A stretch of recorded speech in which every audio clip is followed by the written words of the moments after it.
Providing effective reading instruction is one of the biggest jobs we have as teachers. So how do we do it? Structured literacy. But what exactly is structured literacy?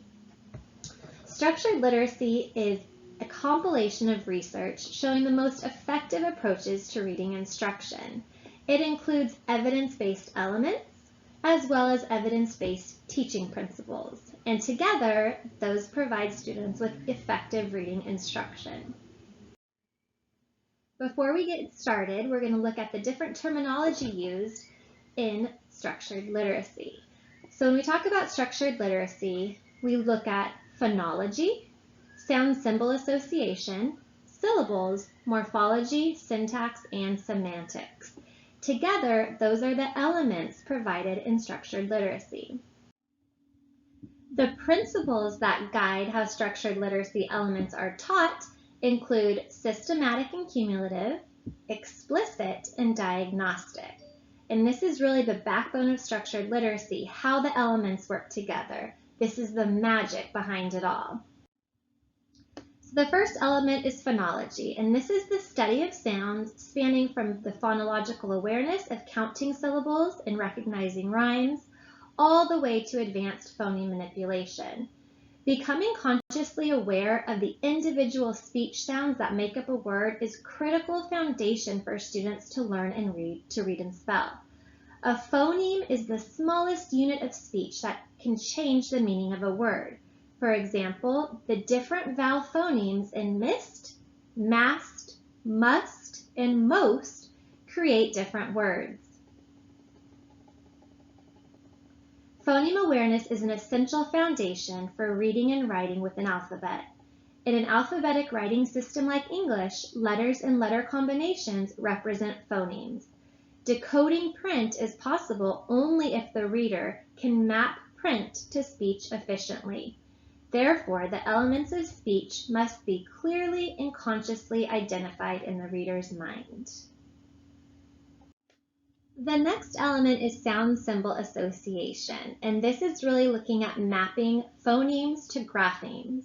Now, an alphabetic writing system like English represents phonemes, or the smallest unit of sound, with graphemes.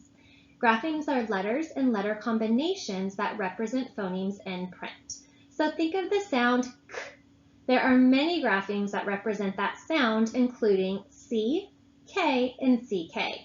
So it's all the different ways to spell sounds. You can think of our sound spelling cards for this, that visual representation of the graphemes. The system is often referred to as the phonics code, the alphabetic code, or the written symbol system. Sound symbol association defined as connecting sounds to print, including blending and segmenting. This should occur two ways, both visual to auditory by reading, as well as auditory to visual by spelling.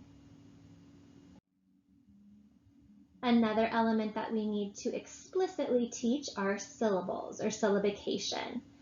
Through explicit instruction and practice, students can be taught to understand and remember patterns of letter use in the writing system.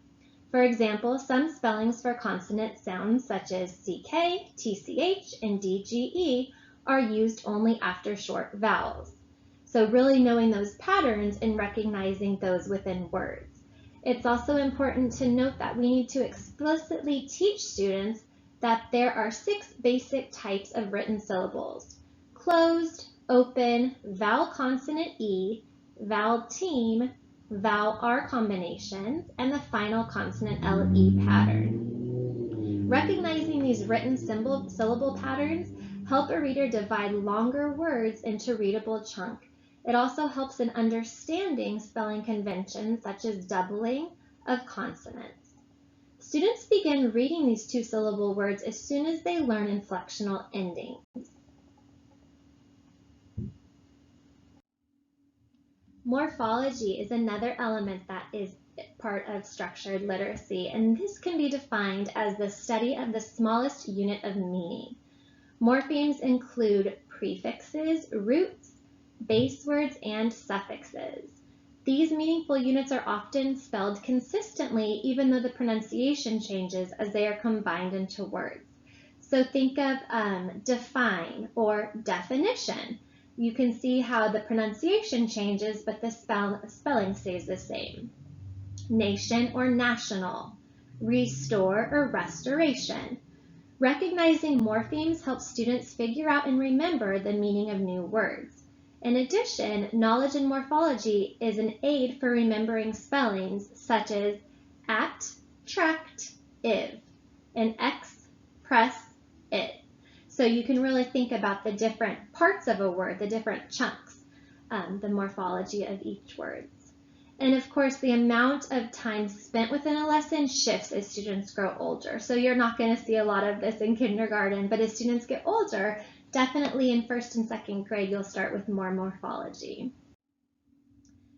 Another area or element of structured literacy includes syntax, which is defined as the sequence and function of words in a sentence, grammar, sentence variation, and the mechanics of language. So syntax is a really sneaky one. It's the system for ordering words and sentences so that meaning can be communicated. And the study of syntax includes understanding parts of speech and conventions of grammar and word use in sentences. So really looking at grammar, sentence structure, and mechanics. This is a real struggle sometimes to find time to include this in our direct instruction, but it really is a critical element of structured literacy. And finally, our last element is semantics. Semantics can be defined as making meaning of connected text or making meaning comprehension of language. The purpose of teaching foundational skills is truly, our outcome is for comprehension, for students to really understand what they're reading. As students become more automatic in their reading, they're able to pay increasing attention to understanding what they read. Our literacy instruction includes explicitly teaching accurate and fluent word recognition, which leads to comprehension. So all of the reading selections provided within our programs are accompanied by comprehension questions that confirm the student's understanding of what they have read. Meaning is conveyed both by single words as well as phrases and sentences, and comprehension of both oral and written language is developed by teaching word meanings, vocabulary, as well as interpretation of phrases and sentences, and the understanding of text organization. So reading comprehension is really a product of both word recognition and language comprehension. Now, the backbone of structured literacy. We just went over all of the what we teach, and now we look at how we teach this. So this, again, is the magic that makes it all work. Our principles in structured literacy include systematic and cumulative, explicit, and diagnostic. So first, systematic and cumulative. This is the organization of materials following a logical order of language. So again, we look at our scope and sequence. And we see that it goes from easier to more complex concepts in providing those prerequisite skills needed to make progress. The sequence begins with the easiest, most basic concepts, and then progresses methodically to the more difficult. Each step is based on concepts previously learned, which makes it cumulative. Next, the next principle is explicit and multisensory. Structured literacy instruction requires direct teaching of concepts with continuous student-teacher interaction and does not assume students deduce concepts.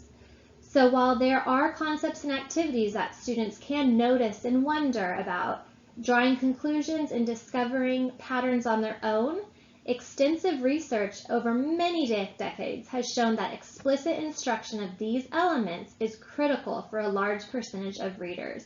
So again, going back to that slide, we know that, yes, our top readers, they're going to be able to read without any help.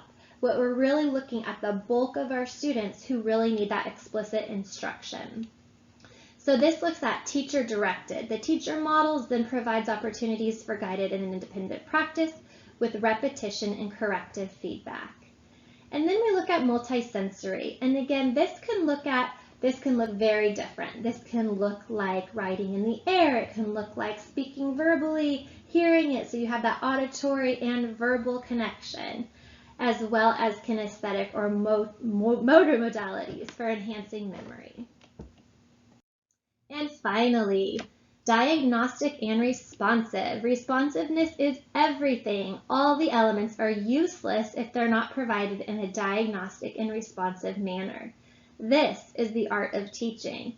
Teachers must be adept at individualizing instruction, even within groups, based on careful and continuous assessment, both informal and formal.